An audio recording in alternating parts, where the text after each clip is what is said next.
Good evening and welcome to the Late Debate. 100 years ago next month, women in this country first got the right to vote.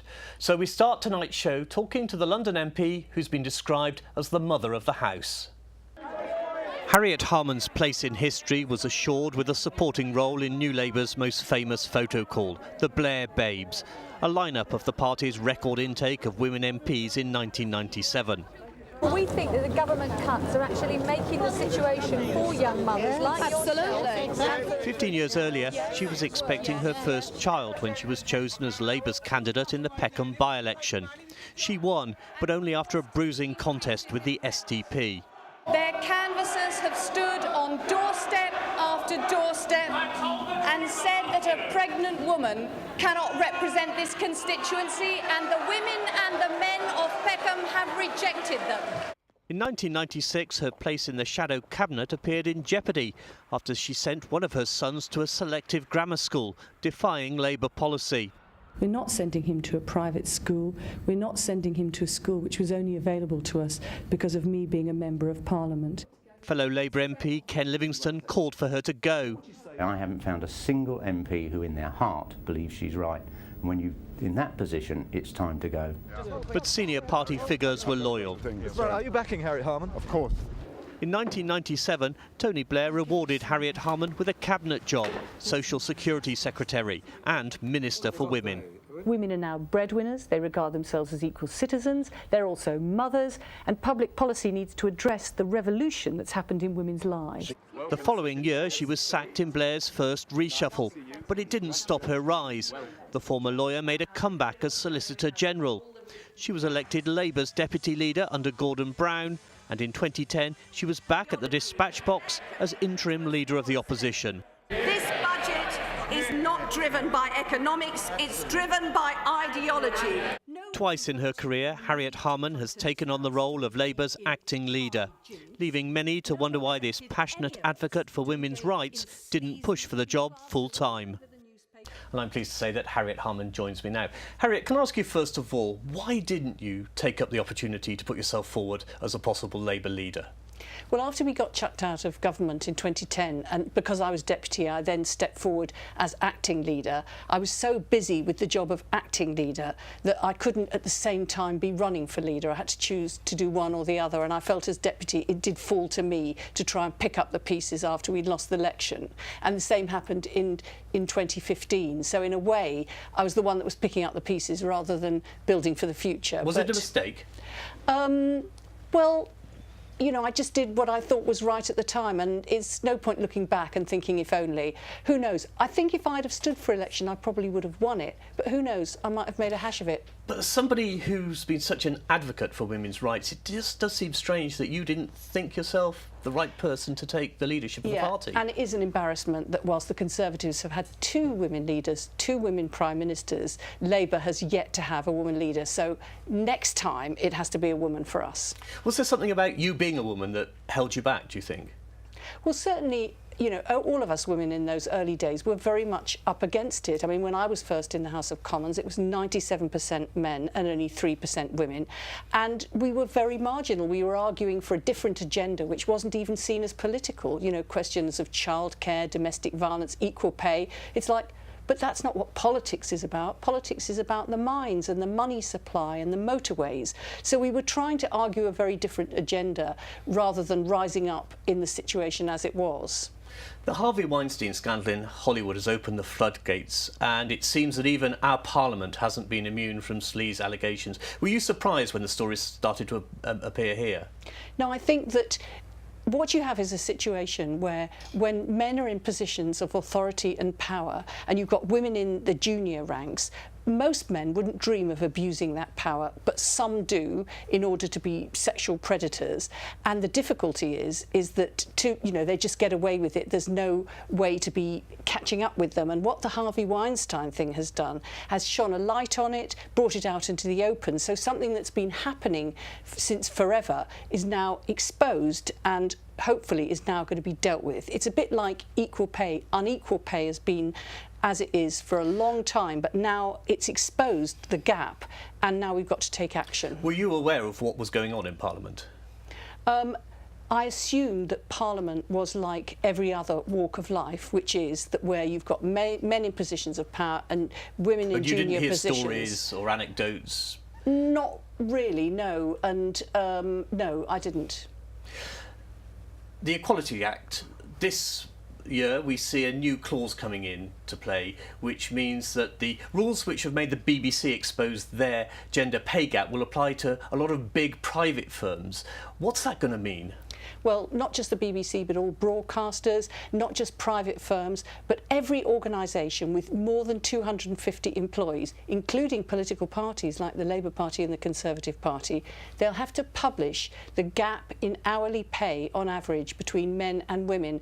And that will show women in a workplace, well, this is how your company or your workplace compares to others. It won't be any good anymore for the management to say, well, we're all against equal pay and we would never dream of it happening here, but it actually existing in secret. So the BBC row is just the tip of the iceberg? Totally. And, but hopefully it won't just be the tip of an iceberg of a big row. It will be a spur for change, because at that point everybody will sit down and say, well, the men are all earning more because they're more in the senior positions. Why are the women not getting promoted? You're partly behind this change in the law. How difficult was it to get it accepted?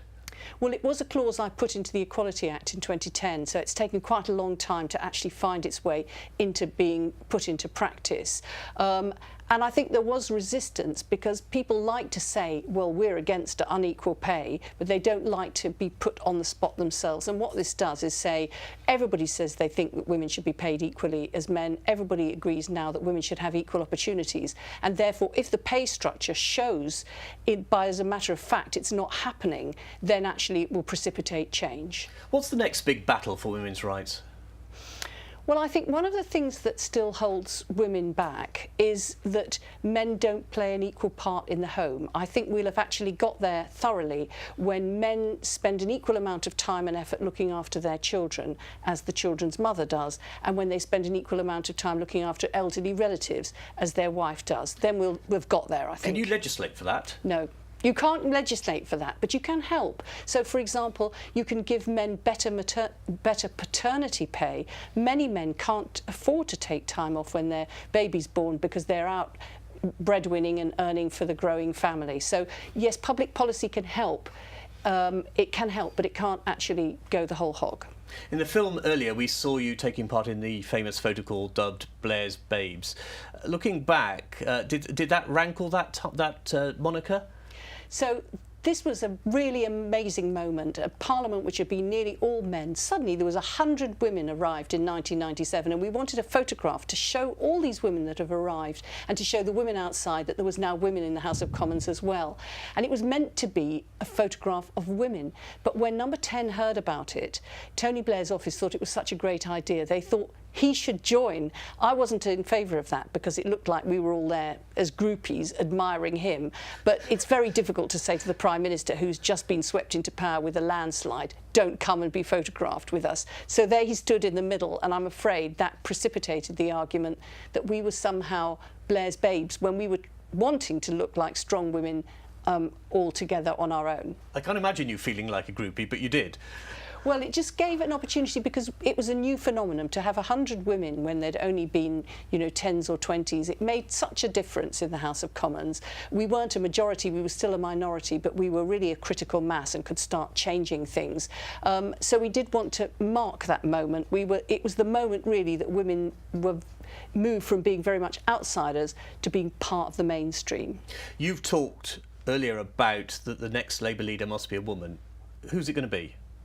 Well, I think there are any number of really good women. I'm not focusing on who it should be. I'm focusing on who it shouldn't be. It shouldn't be a man. And if we start looking at all the fantastic men there are in the Labour Party and thinking, that one could be a leader or that one could, sure as eggs is eggs, we'll end up where we've been before, which is another male leader. So what we have to do with the men in the Labour Party is admire them and encourage their ambition and say how well they're doing and say you could really go far, you could be deputy. And then make sure that the women are encouraged to go for leader. Who's your political heroine? Well, I had a sort of political sisterhood rather than a political heroines because most of the women older than me had been forced into a choice of either having children and a family or working and being in public life. And my generation was the first generation who was saying we're going to do both. So we had to chart a new path. There weren't really role models as such. We had to chart a new path. But I think with the younger women as well, they shouldn't have any role models. They're charting a new path. The thing is not to look at how anybody else has done it, but how you're going to take it forward yourself. I notice you haven't actually given me a name. Well, I had lots of women I worked with. So who inspired you? Well, I was inspired not by any individual, but by all the things we were told you couldn't do. You know, you can't get a mortgage on your own. You can't apply for this job because we're advertising for a man only. You're doing the same job, but you've got to get paid less. If a man beats his wife, she probably bought it on herself. That's what they used to say. Last time? A name of a political heroine? Well, the political heroine, obviously, for many people, is Barbara Castle, who backed the Ford-Dagenham strikers and brought in the Equal Pay Act. Harriet Harman, thank you very much for joining us. Now, later on this year, we have the London Council elections, with every seat and every directly elected mayor in the capital up for grabs. In these febrile political times, there could be some spectacular results. Margaret Hilda Thatcher, Conservative, 20,918. When Margaret Thatcher became Britain's first woman Prime Minister in 1979, the voters of Finchley returned her to Parliament with a healthy majority of almost 8,000. Fast forward almost 40 years and this once safe Conservative seat is now a Tory marginal, and the local council, Barnet, will be at the top of Labour's London hit list in May. But Barnet might not be a walkover. There is the worry about Labour being seen as anti-Semitic. Barnet's outer London suburbs include Finchley and Golders Green. Many Jewish voters are deeply suspicious of Labour under Jeremy Corbyn. So Labour councillors are on a mission to win hearts and minds ahead of the elections. We put forward that Barnet should follow the Holocaust Education Trust definition of anti-Semitism. One of our candidates is a rabbi. The Tories have been in charge here for 16 years, but their control of Barnet hangs by a thread. The party has a majority of just one. The decision to outsource some services to the private firm Capita has been particularly controversial. Not that the current council leader is ready to concede defeat. The services are good. By and large, they're good. I mean, there are always cock-ups in every organisation, and we have our share, but it's a question of how you deal with them and how you put them right. And I think we've been a successful council, giving people good value for the money they spend. When Margaret Thatcher was Prime Minister, the idea of her local council being controlled by Labour was unthinkable. But even she had reservations about the way the town hall was run. Well, Mrs Thatcher was never a great fan of Conservative-controlled Barnet, even in the Conservative heydays. She always thought there were cuts to be made and the council tax and the rates in her day were too high. Losing Barnet would be a blow to Theresa May. But the Conservatives are bracing themselves for even worse. Perhaps half of their 9 London boroughs could change hands. So, could the Conservatives lose control in half the London councils they hold? To answer that question and give us their New Year's take on the political scene, I'm joined by the Labour MP for Ealing Central and Acton, Rupa Huck, for the Conservatives, the Chipping Barnet MP, Teresa Villas, and for the Liberal Democrats, the former Hornsey and Wood Green MP, Baroness Lynn Featherstone. Welcome all of you. Teresa, first of all, your majority was slashed to 353 in the general election. How critical is it for you to hold on to that seat that the Conservatives win Barnet in the borough elections? Well, obviously it's critical for the Conservatives to hold on to the council in Barnet because we want to save Barnet from the higher council tax they would get from Labour. We want to save Barnet from the fortnightly bin collections that they would probably end up with Labour, and we also want to ensure that we protect our suburban environment. In Barnet we have a council that's delivering new homes, but it's doing that without building high-rise in our suburbs. Are you worried? I believe that this is going to be a tough fight. We all know that. We've got a majority of 1, but our council has a really strong record. It's providing good services. It's kept council tax down. It's kept all its libraries open, unlike its Labour neighbours, and we will fight on that record. Rupert, if Jeremy Corbyn has a good night in May in London, how worried are you that momentum will start to seize control of the party in the capital?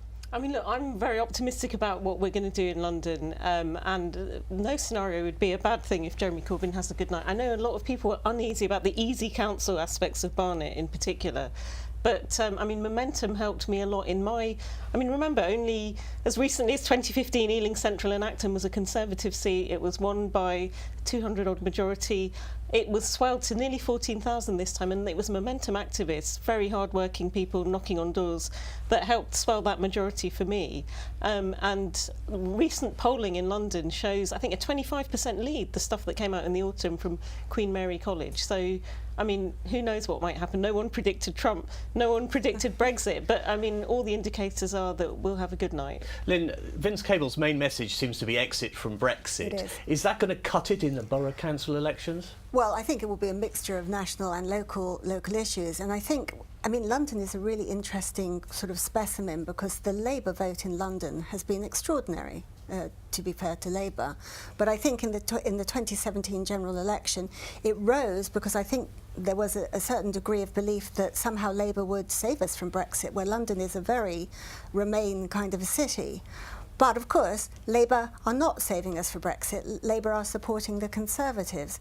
So I think there are real issues as to whether it will come down to local issues. So in Haringey, where I used to be an MP, we have the Haringey Development vehicle where they put so much property into private hands. It's meant to be a partnership, but the thing is, local people are not going to get a look in. They're not going to be housed there, and that is housing is a massive issue in Haringey. So I think in Haringey we also have Momentum. We have internecine war between Momentum and old Haringey. Teresa, you also mentioned housing in Barnet. Yes. I mean, there is a problem with London boroughs with estate regeneration. Some councils are going to pay a price for that at the elections, aren't they? Barnet's actually delivering more homes than any other London London borough. But in almost all cases of estate regeneration, there are unhappy households being moved out, or not as many council homes being replacing the ones that are disappearing. Certainly, it's not an easy process, but actually the regeneration plans in Barnet are going to enable it to deliver 29,000 new homes within the next sort of 10 to 15 years. That is hugely important, and it's much better to deliver these new homes through regeneration of these big estates than it is by building on our open spaces or the green belt. Well, what's Labour's main campaign message going to be in London? I mean, we've got a range of messages about housing. I mean, anyone who does a surgery I do on every week would see that it's not education anymore, it's housing. So, I mean, the Mayor's plans for having more than 50%, I think 60% of affordable housing, and allowing councils to build housing is one of them. But of course, the Mayor's not being elected. True, yeah, no, it's our local... I mean, the thing is, we've got a Conservative government who's very clever at displacing cuts onto local government. So things like fortnightly elections... They might argue that's called devolution, which is what most politicians want. I mean, look, locally in Ealing, we've been a very sensible... It's not a loony left council as it was in the days of the 80s. We're campaigning on our record in Ealing. Again, we've seen in our borough that in my seat, 8 wards, we took all of them. If that had been a general election, you know, that it will be a wipeout. Teresa, Lynn touched on Brexit. You're a prominent Brexiteer. Is that going to count against Conservatives in a Labour, in a remaining city, a city that voted Remain? Well, the focus here should be on the local issues, the local councils. You know, if people's votes are driven by Brexit, I think that would be a real mistake. They need to look at the record of their local Conservative council and vote on that. You mentioned the Haringey plans for housing. We've seen what happened with Carillion. How big an issue is private sector involvement in council services going to be? Well, I think it is an issue, and I mean, I think that the bigger issue in Carillion in particular is what you see is when a project is put out to a large company and gets further away, then you get these terrible downfalls where they cannot cope and everything goes. And I think we have to bring things back to the local level. I think that's really, really important. But I just wanted to go back to the EU, because I think, well, of course, councils run local issues. I think it will be an opportunity for Londoners to send a message on Brexit. I absolutely think it will be a message, and I hope the message, you know, comes to the Liberal Democrats, who are singly known for being, you know, pro-Remain. But I also think that a lot of people who voted Labour will be sending a message to Labour to say, come on guys, there's going to be a vote in Parliament. We want there to be a vote for the people on the deal. There's going to be a vote in Parliament. Come on, Labour MPs, stand up for what you actually believe in. Don't just follow Jeremy. Jeremy Corbyn's been quite clear on what he thinks of private finance initiatives after Carillion. So what do you think of the Mayor's plan to flog off the entire fleet of new Elizabeth line trains and lease them back to raise money?